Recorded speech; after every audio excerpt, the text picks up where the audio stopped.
na wanga session na 2023-24 academic session ya karbi forms daga makarantu daban-daban da marudin da FCET Federal College of Technical Gusau ya karbi forms waɗanda kuma yana da niyyar su ma ya a basu an fara bayarwa ya biya musu registration don su gaba da karatu. Yes.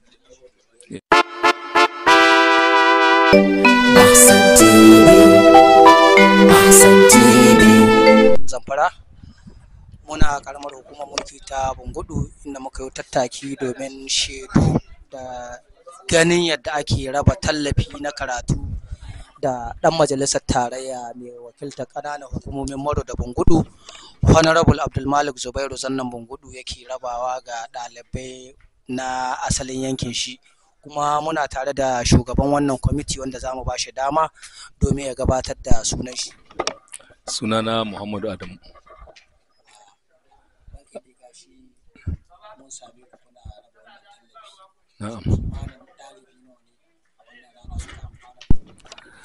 To a halin yanzu gaskiya kimanin ɗalibi 118 suka amfana da wannan tallafi da Honorable Dr. Abdulmalik Zubairu ke bayarwa ga ɗalibai na yunkurin shi na tallafa ma ilimi a gundumar da yake wakilta shine Maru Bungudu constituency.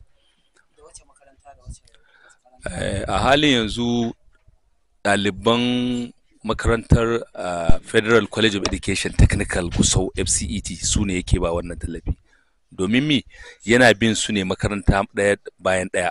Don kwanukan baya ya yi na FUG Federal University, ya yi na College of Education Maru, ya yi na School of Health Technology. To yanzu shiga ta kawo ga ɗaliban FCET Gusau. Dukan su ne yake ba masu degree program da masu NCE program. Kamar yadda na faɗa maka mutum 118. To a halin gaskiya akwai student union na wannan makaranta, su ne suka je suka rubuta suka nemi ya tallafa musu, ganin ya tallafa ma university, ya tallafa ma college of education, ya tallafa ma health technology da wasu ma, saboda suka ganci to su ma tunda suna da wannan kungiya bari su ma su rubuta su nemi tallafin nan wajen Zannah.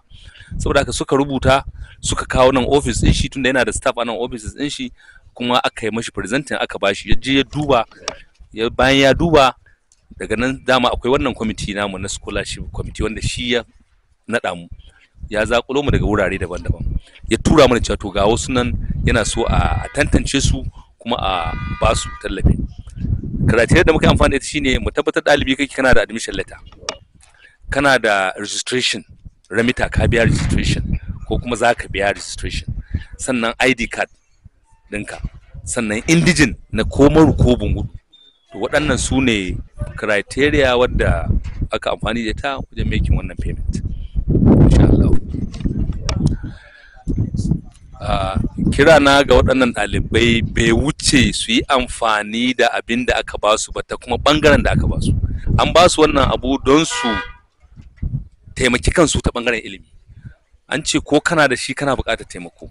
Za ka ga da ɗayan talaka da ma wasu ɗayan masu halin sun zo don mi abin duniya ai bai isa mutum. Saboda haka muna son su yi amfani da shi ta ɓangaren ilimi, ta harkar ilimi, abubuwan da aka nufe su yi ko sayan littafai ko biyan registration ko wani abu da wanda ya shahi karatunsu, to muna kira gare su ba an ba su wannan kuɗi don su je kawai su kashe ba a banza, a'a su tallafa masu su samu su yi graduating don su taimaka ma wannan gunduma ta Abdulmalik Zubairu, don shi ma ya ƙara alfahari da wannan taimako da ya bayar, kuma su tallafa ma kansu don ya rage zaman banza.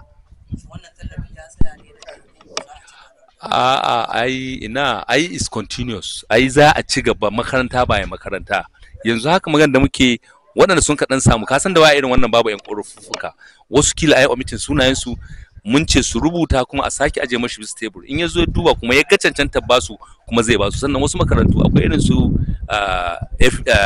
Dutsen ma, akwai irin su State University Talata Mahara, akwai irin su ABU Zaria, akwai irin su Sokoto State University, akwai irin su School of Nursing. Duka waɗannan in dai sun rubuto kuma ya zo aka tantance a bayan Dr. Abdulmalik Zubairu a shirye yake da ya tallafa ta bangaren ilimi insha Allah ga wannan jiha da kuma Najeriya gabaki daya. Cewa koyo shi, saboda kafin wannan ya ɗauki ɗalibi 100 a makaranta ta State College of Education Maru, ya sai musu forms, ya biya musu registration har na shekara 3 har su ƙare karatunsu, ya ɗauka wannan nauyi ya biya musu.